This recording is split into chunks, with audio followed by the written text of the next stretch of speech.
Nous allons mobiliser effectivement l'épargne privée. Je peux vous dire que le 20 mars, vous demandez quand, avec mon collègue ministre des Armées, nous allons réunir à Bercy les investisseurs et les entreprises de la base industrielle et technologique de défense afin de mobiliser l'épargne privée et afin que cette épargne finance notre effort de défense qui va s'accroître.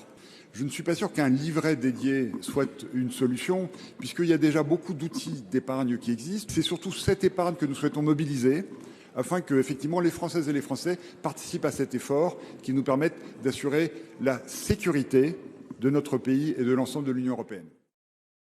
Et ça représente 980 € par Français.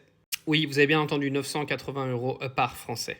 Faut que vous sachiez que les riches de ce monde n'épargnent pas en France, donc du coup, eux ne paieront pas. Ce sont que les gens qui épargnent, en gros les classes moyennes et les classes basses qui vont payer pour tout ça. Non, faut quand même l'expliquer, c'est important. Et qu'aujourd'hui, on a des gouvernants qui ont ruiné la France depuis 2017, qui viennent nous expliquer que c'est aux Français d'aller payer pour leur propagande de guerre. Oui, parce que c'est une propagande de guerre. C'est une guerre qui n'existe pas et qui n'existera jamais.